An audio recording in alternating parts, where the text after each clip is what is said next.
It is a brand new episode of Hockey and Hounds brought to you by Ticketmaster. Make more memories live. To talk about what was a very interesting week, a depleted week from a roster standpoint, that's no longer happening, and much more, and a great dog once again today. We'll talk about Frog.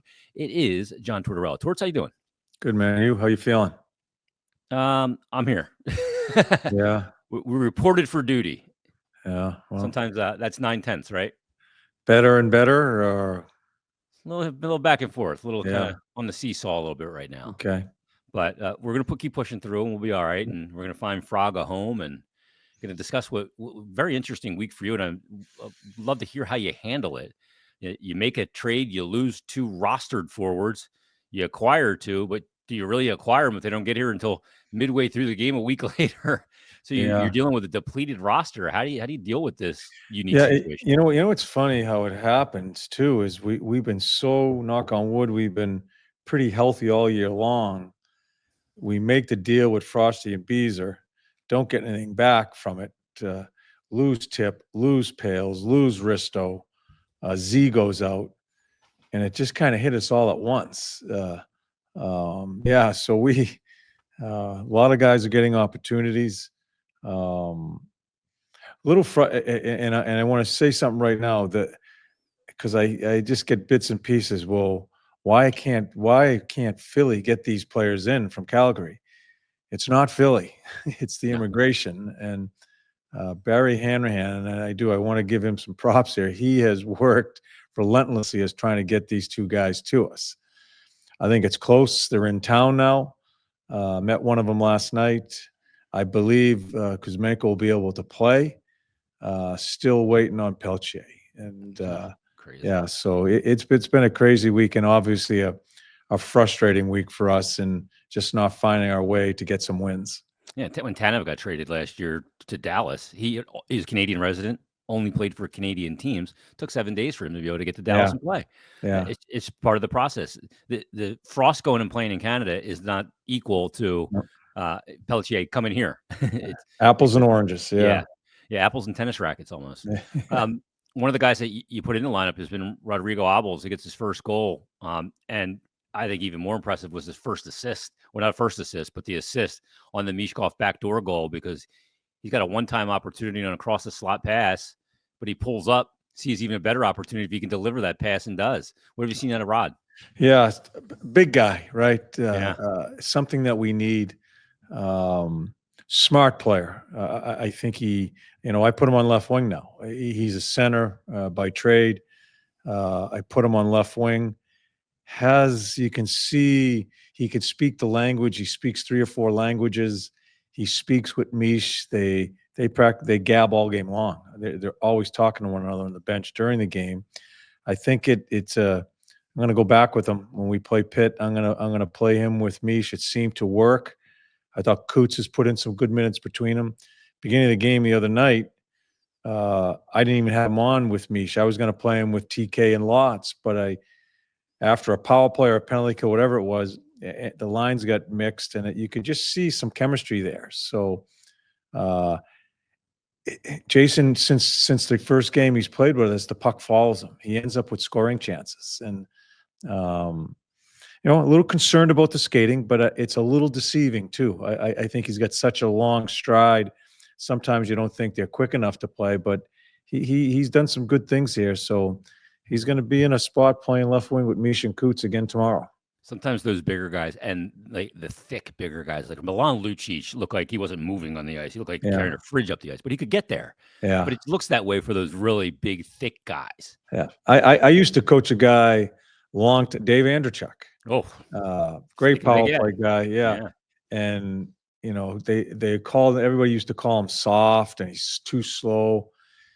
He was a funny skater, not a great skater at all, but he got there because he had some will to him.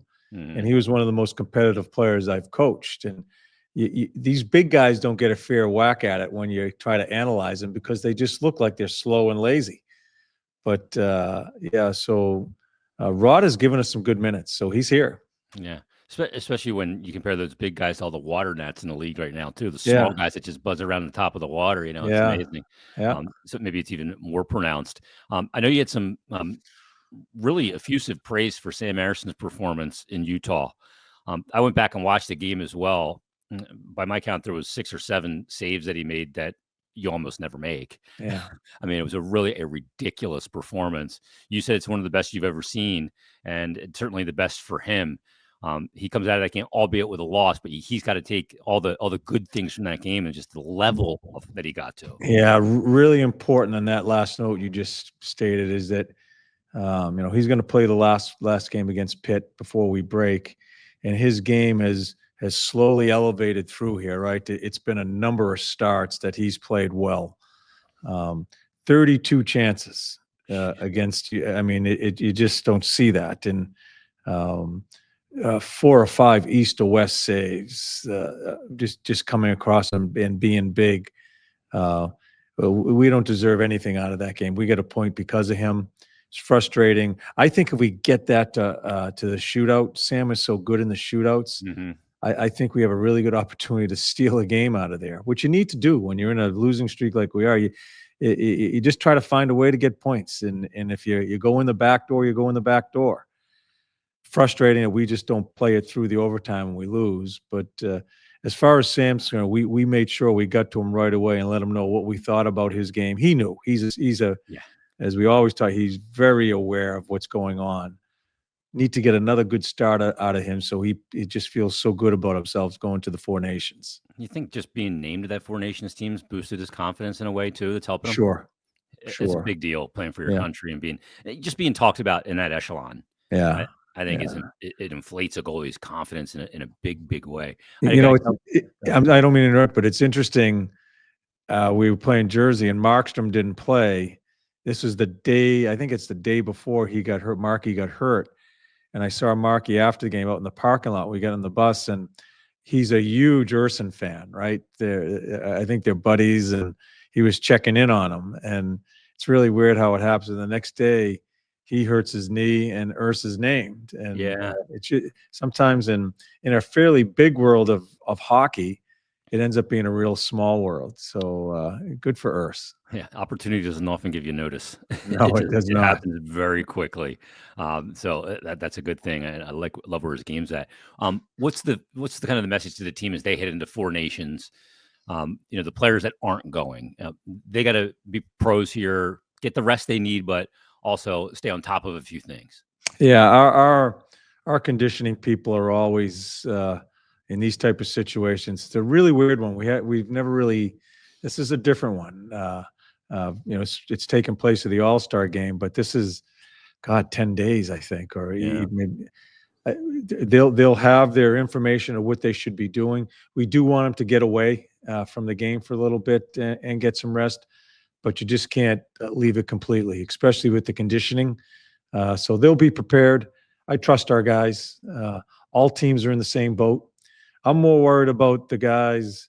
We have 4 of them, and 4 pretty important guys. Obviously, if they're playing for the country, they're really important players for the National Hockey League team. I'm worried about the rest for them, especially Sam. I hope he plays well against Pitt, and because he's going to get a lot of work after this break here. But I would love for some of our guys just to get away from it too. And we'll do that at the backside of it. When the tournament's over, we'll try to find them some rest, Risto, Urs, TK, and Sanny. Hope they do well. Hope they stay healthy. Yeah, and hoping that your team does well. Also, you're an assistant coach along with Mike Sullivan, working with Sully. I know you guys are very close, still talk regularly. Very cool opportunity for you guys to reverse the roles a little bit, because he was your assistant, now you're his. Yeah, I'm humbled. I am. Selfishly for me, it's probably the best thing that could have happened to me.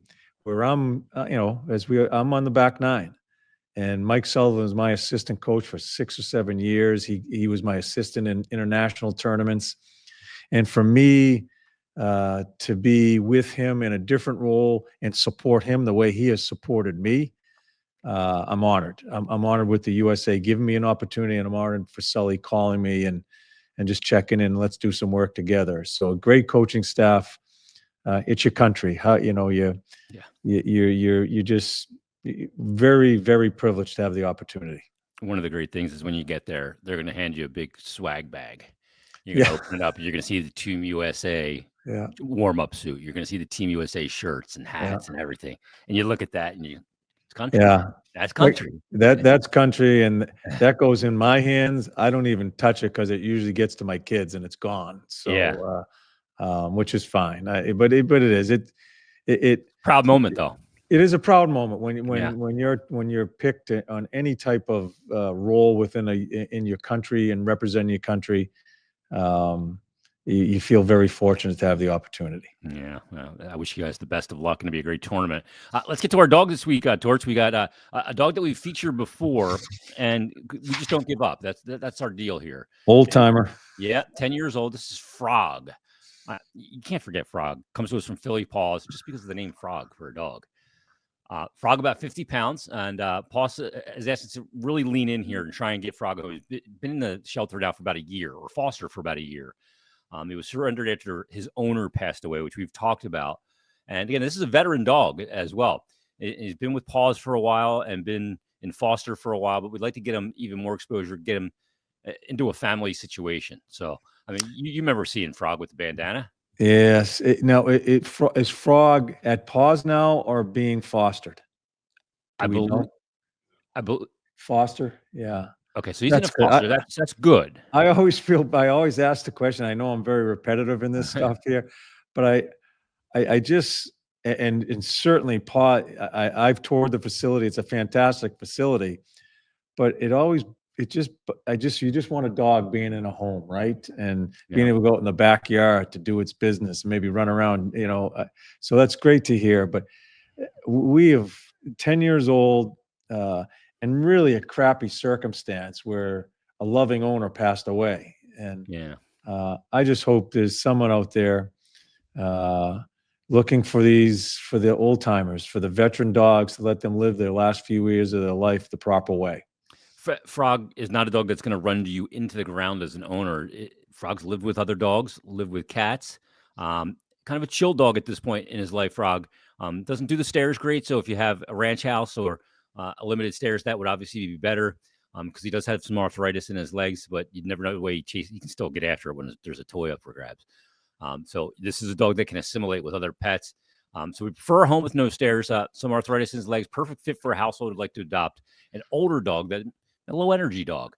And then a young dog that doesn't require a decade or so or of commitment. So certainly a short commitment. Veteran dog, veteran people. That's the match, right? I think that's the perfect fit, isn't it? Yeah. Because sometimes people struggle to get up steps too as we get older and go through it. And to have some companionship and in latter years of life and stuff like that, that would be a perfect match. And there's someone out there. I hope the timing's right. They watch this, they see it, they hear about it, and both get an opportunity to enjoy their older years. Yeah, enjoy each other on the couch, and Frog just hang out and put the head on the lap. You'll be good to go. All the adoption info on Frog and all the other dogs are available on the Hockey and Hounds homepage, which is at philadelphiaflyers.com/hockeyandhounds. Again, philadelphiaflyers.com/hockey and hounds. Let's get Frog a home, get Frog out of foster, and we'll move on to our next dog because we check the boxes. That's what we do around here. Torts, enjoy Four Nations. Best of luck. Thanks for doing this, and we'll talk when you get back. Yeah, Jason, always thinking about you, bud. Stay healthy, get healthy, and stay healthy.